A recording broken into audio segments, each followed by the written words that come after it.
All right, everybody. Terrence Popp here with another episode of Live from the Lair.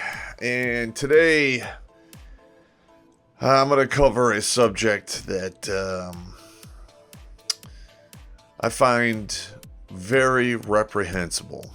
And it was a story that just came out in the media in regards to a CPS worker being videotaped telling a 14-year-old girl to basically participate in activities that ladies of the evening participate in for money.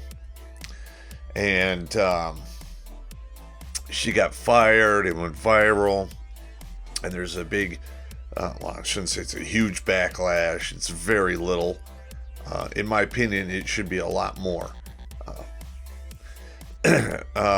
Mainly because CPS, for the most part, you know, they have child protection services in their name, but for the most part, they are not really there to support children. They're just there to justify a paycheck.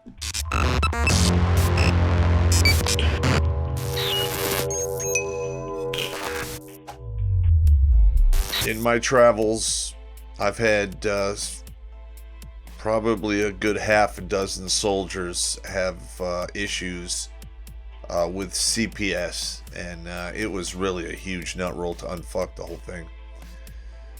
Mainly, you know, CPS, you know, from what I saw them do, they act above and beyond the law. I've heard all kinds of horror stories about them just walking up to your front door, opening your door, walking into your house, and just start, you know, doing, you know, shit like that. You know, snooping and pooping, looking for any kind of evidence to take your kids away, and then run you through the fucking gambit, getting your kids back, and then, wow, I mean, it's a huge nut roll. Now, in my opinion, it's getting worse because now we have a, it's twofold actually. One, there's an aspect of the whole confused poles and holes community that is actively trying to turn pedophilia into another form of sexual expression that is not criminalized. And that is beyond. I just can't fathom how we've allowed our society to get to this location. Oh man, I don't know. This whole thing is just gonna be pissed off because I got like 2 kids of my own. I mean, they're grown up now. They're doing their own thing, but that was always like a fear in the back of my mind that my now ex-wife would, you know, file a report or some shit against me, and then on top of all of the other crap I had to deal with, i.e., you know, being on active duty, driving back and forth between states to see my kids, I then have to fight for, you know, against CPS. I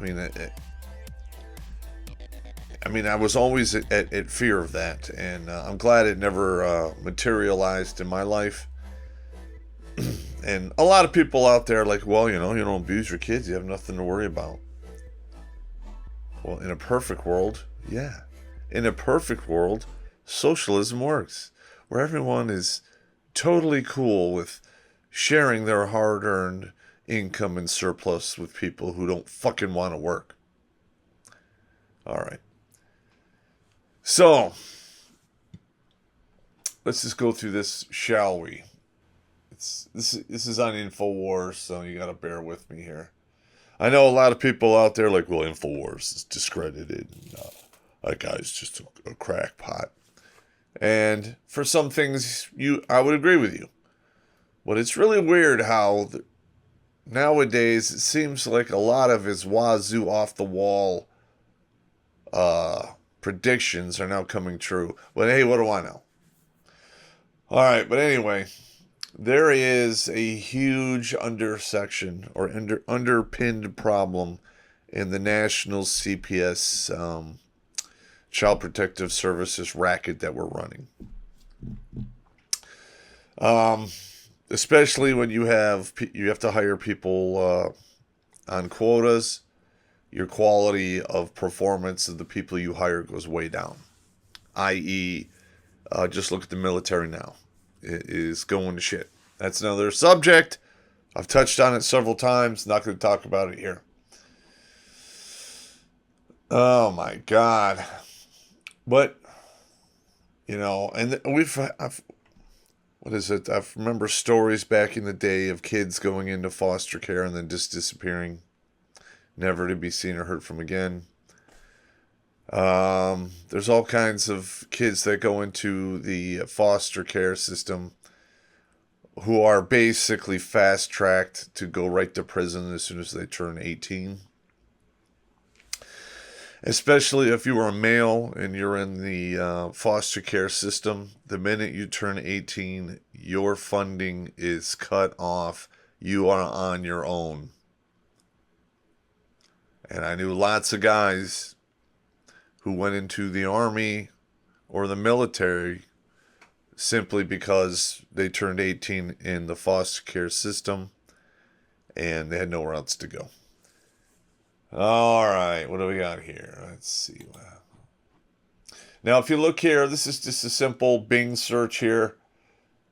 We're going, I did child abuse, and you can see here you have listings for virtually every state. Okay, and it basically tells you how to report to abuse and neglect. All right. Now, this is every single state in the union without exception. So, the way it looks is the government is speaking a big game about protecting the children, and then their actions are woefully inadequate.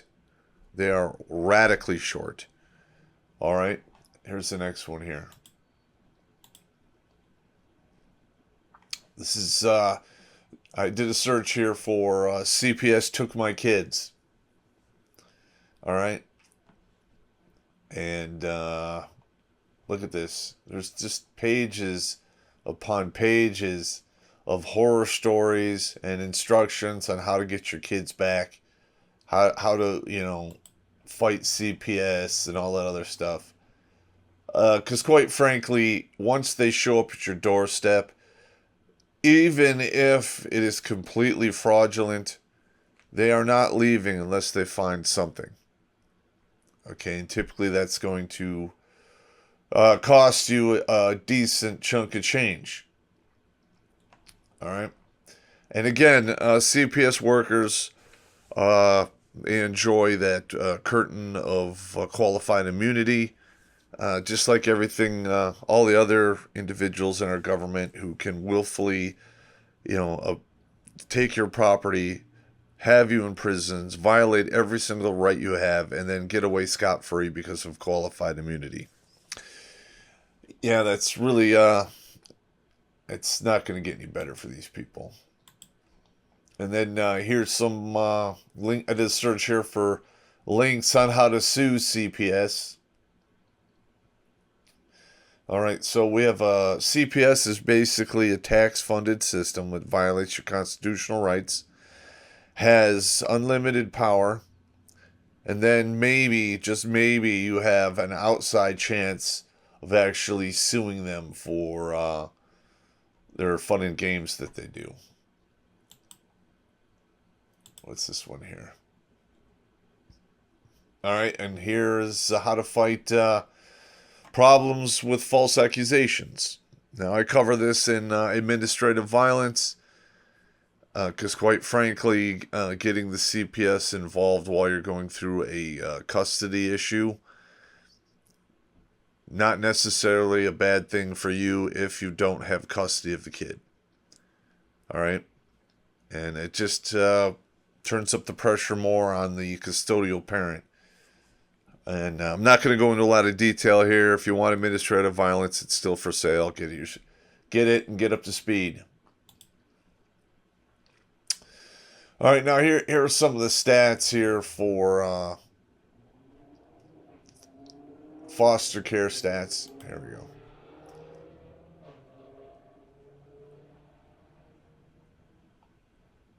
I'm just trying to get to the tables here and see if we can find them. Not here. Okay.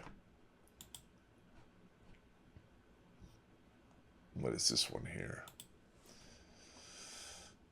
Let's see. Here's the median age of a child in foster care, 6.1 years. Okay, and that's 500,000 nationwide.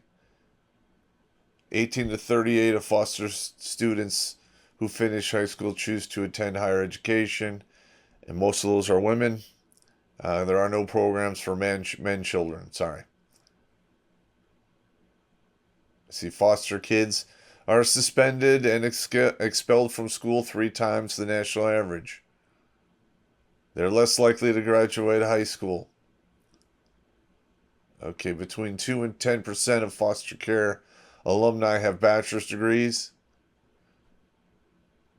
And 20,000 kids a year age out of the system. And 50% of foster children have no earnings within 4 years of aging out. And those who do have an annual income of $7,500. All right. So, what am I trying to tell you guys here? CPS sucks. They need to be curtailed. And quite frankly, there needs to be a system put in place where you can put formal complaints against these CPS workers. And we need to see actual action on this. Otherwise, the system is never going to be trusted and it's never going to get any better. I am glad none of my children had to wind up in that system, because I probably would not be here today if anything bad befell them while they were in that system. But hey, that's just me.